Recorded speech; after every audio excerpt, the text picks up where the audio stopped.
Hi guys, you've seen on a few of our videos that we've mentioned our T6 transporter, and I think we're pretty much getting there, almost finished the sort of conversion that we wanted. We had a dilemma really when we bought the van, that I wanted it to be a van, I wanted it to have seats for general use, I also wanted to be able to carry mountain bikes, and as we mentioned in a previous video, during lockdown we started to use it for days out and realised that we wanted to use it for overnight stays and a bit of a camper solution as well.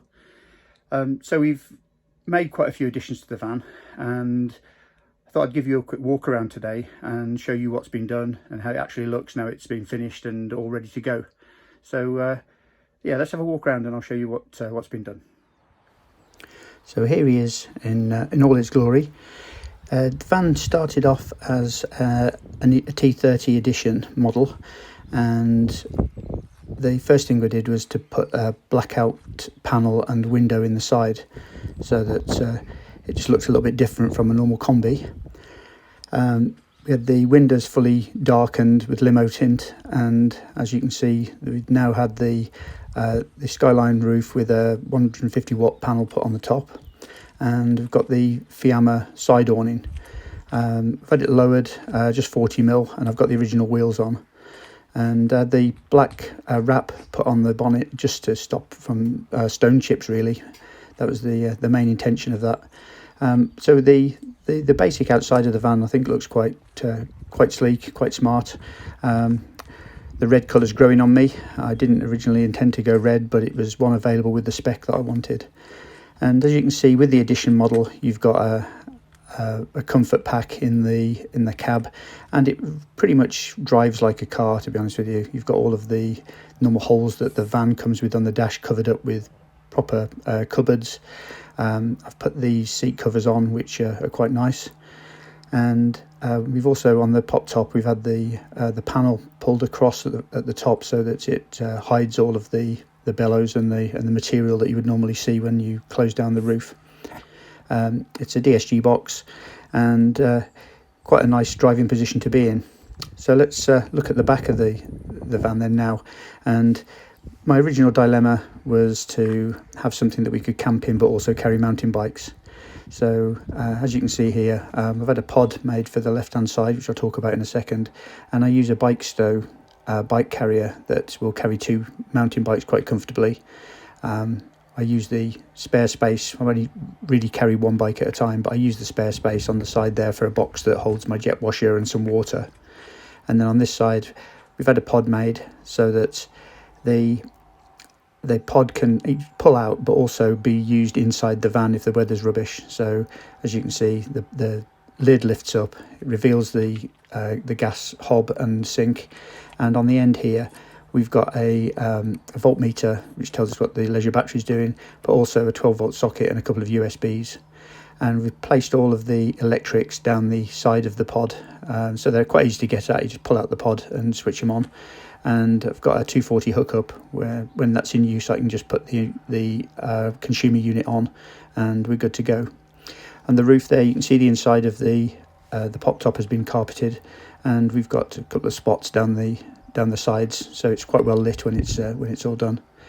I've also got the ability to put storage boxes on top of the pod, and I've got a couple of USBs, a couple of 12-volt and a 240-volt socket placed high up on the side there, as well as the diesel heater.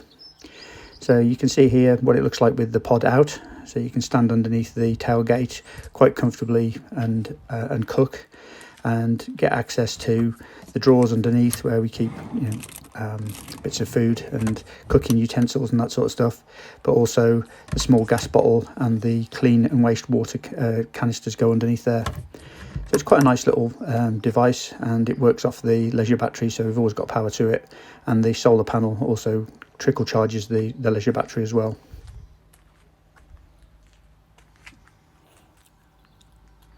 So you can see that gives us plenty of space in the back, and on the tailgate we've added a Remo bag which allows us to put a couple of deck chairs there so they're not flapping around in the back of the van and they can stay in the van all the time.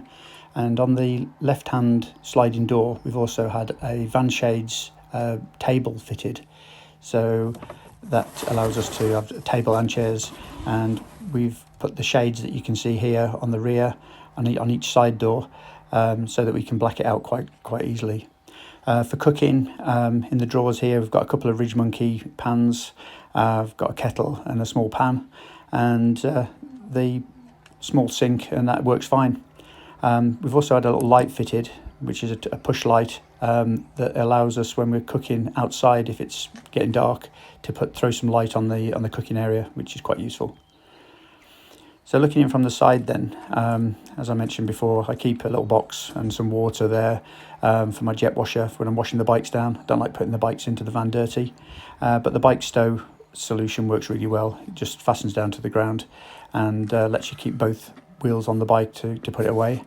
I've got an Erbespacher diesel heater, and that lets us direct the heat quite well into the van. There's another shot of the table that sits in the door panel, and I've just got a temporary solution of a electric cool box for the fridge at the moment, which I've just strapped to the end of the pod, and that works okay, but I think we'll be looking at a better solution for that. Then for seating, we've got swivels on both the front seats, so that can swivel round and we can turn inwards into the van and put the table up inside. And as you can see, we've gone with the Skyline Aurora roof. Here's another quick shot of the cool box, the electric cool box, and the fire extinguisher that sits underneath there.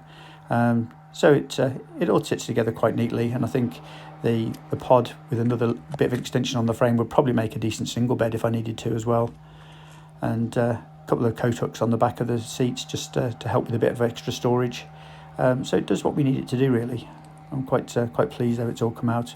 As you can see, the hooks that we've had put on the uprights at each end allow us to put storage boxes so we can take food, and the Fiamma awning, we've got some drops that drop down the side to make it into an enclosed room, and all of that can sit quite comfortably on top of the pod and use it for travelling, which lets us have a fair bit of space but nothing rattling around in the van.